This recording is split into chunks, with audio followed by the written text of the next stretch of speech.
What's up, everybody? Welcome back. This is going to be episode 98 of the Fitness Realty podcast. My name is TJ McClelland. I am the broker of Fitness Realty. Today, we're going to be talking about the top qualities for a client or a customer of Fitness Realty, but we're also going to be talking about the worst attributes of a client. So that might get a little dicey. If it strikes some nerves, sorry about that. Leave us a comment down below and tell us about your hatred of what I said. No, just kidding. Just if it does strike a nerve, I'm sorry about that. But there are some bad qualities with clients, and I'm going to tell you about those right now. Okay, but first I wanted to talk about the good qualities. So I like to kind of share a little bit about the good qualities. My favorite one is being teachable and coachable. Obviously, this works in all aspects of life, so I'm not telling you anything that you haven't heard before. But as a client or a customer of Fitness Realty or of anyone on our staff, being teachable and coachable is great. I'm going to give you a for instance. Every client goes through a position or a time during the transaction when they have to learn something the hard way. And I can't remember if we'll probably get there down below, but every client does learn something the hard way.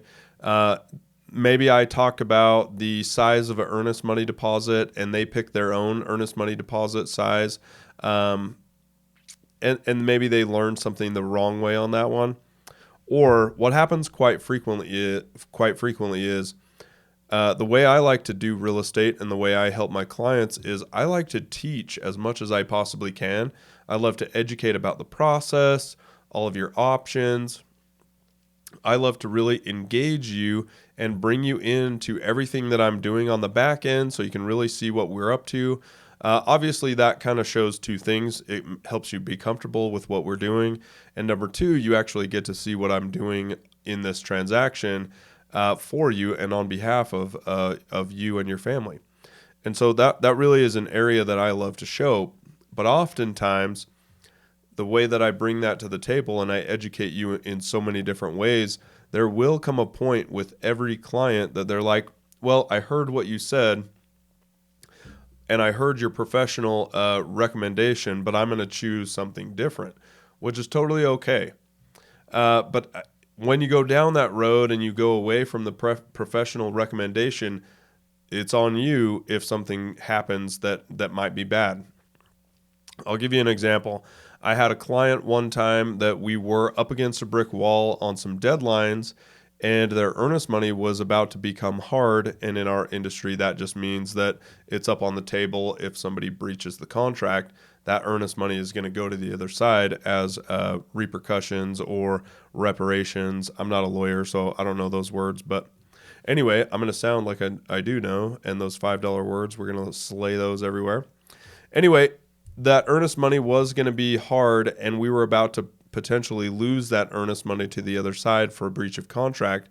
And I told the clients, hey, we should probably back out of this deal so that we can save and protect your earnest money. Well, we go through the deadlines. You know, they made their own choice. They wanted to keep it going and keep going on the narrow path there, or the really difficult path to try to keep this deal going and keep it all together. And lo and behold, we find out after we get through I can't remember if the sticky situation was all based on the inspection or the appraisal. And for whatever reason, we couldn't have gotten those earlier in the deal. And this was also in a time where I wasn't as experienced as I am now. But once we got through those, their earnest money was on the line, and then they determined that they did not want to buy this house even after all of those aspects that we had gone through. And so their earnest money was given to the other side because we breached the contract. We canceled the contract and said, hey, we're sorry, we're not buying this house, and they gave up their earnest money. Now, I had seen that this probably wasn't the house for them, but obviously I love to bring all the education and the information to you, and you get to make your own choice.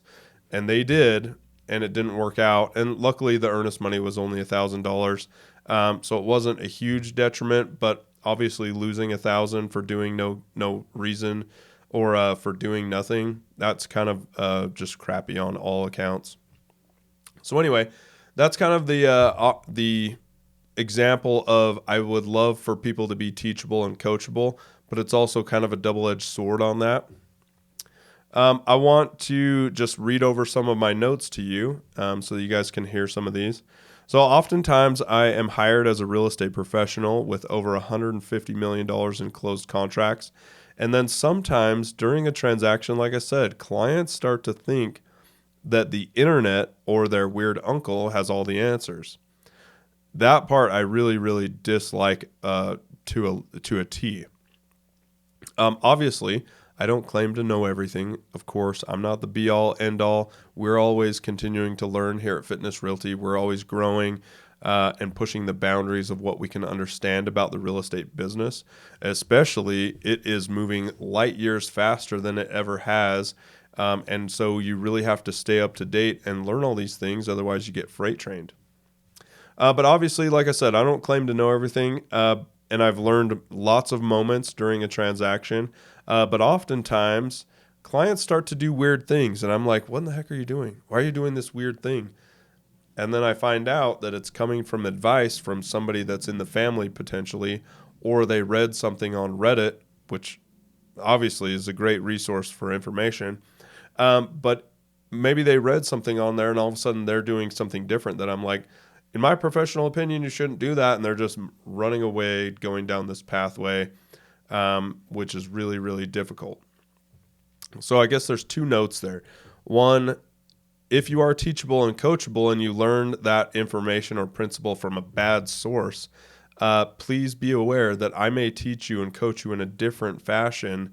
And with my professionalism, it might be a better situation for you. And number two is there's always a lot of people in a transaction trying to tell you information. You need to be very cautious about who you are listening to. One thing to note, our team has a combined experience level of over 75 years worth of experience doing this career. So we are very knowledgeable. We've taken hundreds of hours of CE classes. We've taken hundreds of hours to get this license in the first place. Me as a broker, I've learned a lot of lessons from teaching over 40 realtors how to do this career. We have our training platform and everything like that. So I've learned a lot of lessons from that. So we are highly experienced. One thing to note on that is our team really does want the best for you. We are highly invested in making the transaction the best transaction that you could possibly have. Lately, since we've gotten so much better at this career, lately some of our clients have been like, this is the easiest transaction that I've ever had. And you can actually read some of those reviews straight off of Google right now. If you Google Fitness Realty, you can read some of those. But we've gotten so good about making some of the problems go away before they're ever a problem, where people really feel like this was the easiest thing to do and they didn't realize that buying a home would be so easy. So sometimes there's a problem with that, because in real estate, the commission that is earned or the brokerage fee that is earned looks high sometimes, but there's so many avenues and aspects that education and experience have made that kind of go away, that sometimes you feel like, well, we just paid you $15,000 and you didn't do a whole lot. So sometimes it's a double-edged sword. Like I said, the education is great, but also it makes it so it looks really easy. So when we're walking that fine line. All right. The worst trait that a client can have is that if a client does it their own way, which is so bad most of the time. Most of the time, let's say a for sale by owner, that person feels like they can understand the real estate market better than most of the real estate professionals or all of the real estate professionals, because they said, I'm canceling everyone out of this transaction because I know better. And so in my opinion, a for sale by owner is a great case to make for a realtor, because most of the time a for sale by owner gets less for their home in the open market than they would have if a realtor was hired, plus the commissions or brokerage fee that were in there. So typically a realtor can sell that home for more value than a for sale by owner, plus taking care of the commissions that are involved in there. And that just goes to show you the value that a realtor can bring to the table. And it also goes to show you that if you're not a professional or you don't understand this career field, then doing it on your own is probably not a smart choice. Something that we always use in this is if you were going to go get surgery, you'd probably want a second opinion. Or if your brother came to you and said, "Hey, I want to have open heart surgery. Can you perform that?" Obviously not, unless you're a medical doctor or you have training or whatever. So there's often times that in these professions, we feel like, oh, I can totally do it myself because I read it on the internet. And that is true about some things. But in this case, a realtor really can bring a lot of benefit for you. All right. One of the lessons that I see learned over and over again is starting the home price too high as a seller. So once again, with the FSBOs or the for sale by owners, oftentimes they start too high because they have no knowledge about how to run comparables, and so they just don't understand where to start. Most for sale by owners start too high, like I said, and that home just sits on the market month after month after month, and with no traction other than realtors calling them to say, "Hey, I can list your home and get it sold because you don't know what you're doing." We try to say it in a nicer way than that, but honestly, we are just saying that you don't know what you're doing and we can help. But that's also with sellers that have realtors. They often start the price too high, and it's one of those lessons they have to learn the hard way. I'm going to give you, for example, or an experience that we've had over and over and over again, that when we list a home, we will give as many comparable market analysis and data that we can support the price that we think we should list your house for on the market. With that, though, we always, like I said, bring the education to you, and you get to choose your own adventure and make your own choices. Let's say I think that your home is worth $600,000 and you think it's worth $700,000. At the end of the day, most likely I will list your house for $700,000 because I want to do what's right for you. I know, though, that in a few months when it doesn't sell and it goes nowhere and you get frustrated, and you'll be frustrated with me because it's not selling and you think that I'm not doing anything, we'll have to sit down and have a hard conversation that I will tell you that the market data did not support $700,000, and that's why it didn't sell. So I'm going to give you a quick, for instance, with listings. Anytime you list a piece of property out there, there's only 3 things that can happen with that property. The first is that you list it and it goes nowhere. You get no showings, no calls, no nothing. Nobody wants to even come and look at it. And there's only 2 things that happened with that home. Either one, the price is too high. That's like the most obvious one. Number 2, the pictures didn't align with the price. So maybe you took bad pictures with your cell phone. Don't ever do that. Hire a professional. And so those are the only 2 things. But that's option number 1. You list too high, property doesn't sell. Option number 2, you get some showings and potentially some people walk through the home, but you don't receive any offers. And so maybe it sits month after month and maybe you get an offer, but it's not a good one. So you kind of pass that by. That's like the middle ground. So you're probably pretty close on price, but you're probably still too high, which is also still a bad place to be. With option number 1 and 2, we have this thing called the kiss of death in real estate. And it happens with a listing that starts too high. And I say kiss of death because anytime you start a property too high, most of the time you have to lower that price below what market value would have been after months and months of no showings because there's no action there. Nobody will come and see the home. So you have to kind of drive that action by coming down below market value. And you probably lost 3%, 5%, could be up to 10% potentially in that price threshold just by having it priced incorrectly. Option number 3, like I said, we've had option number 1, doesn't sell because it's too high or doesn't get any action because it's too high. Option 2, you get a little action but no offers. And option 3, then you get multiple offers. You get so much emphasis and energy up in there. And all you did was start the price a little low. There is nothing wrong with starting the price a little low in any real estate market that's ever out there. All that really does is start the energy that's on the price and so that you can really generate the price pressure that you need as a seller to get the most value out of that home. Now, there is absolutely no reason for, or there's no bad reason for starting too low unless your home really is that bad and you're really starting low and you think, this is low enough, but you might not be low enough because there might be a lot of work that you needed to get done.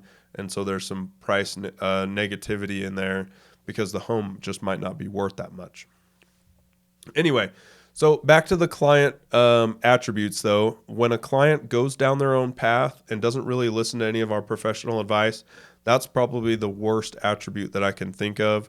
And then kind of to piggyback on that, if I give a lot of professional advice and you choose your own path and things go bad and then you blame it on me, I will tell you, we gave you as much education and data that we could support, and you made your own choices, and then it just happened to fall out and do bad, which happens sometimes. Transactions go bad. You rarely hear about those unless you see it on a Facebook HOA page. Then it's always out there. Okay, so I think that that's probably the easiest way to identify a good trait with a customer or a client and a bad trait with a customer or client. And really it is that double-edged sword, like I said in the first place. I want you to be teachable and coachable. I'm going to bring you as much information to the table, and then you get to choose your own adventure, make your own choices, and that is great in a real estate transaction. All right. Well, I think that's it. I think this is episode 98. It's all about good attributes and bad attributes about clients.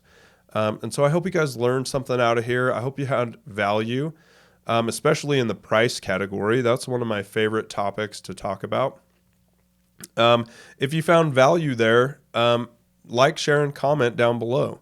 And if you've had an experience where you've listed a home too high or a car or anything that you've sold in real life, write down what happened with that.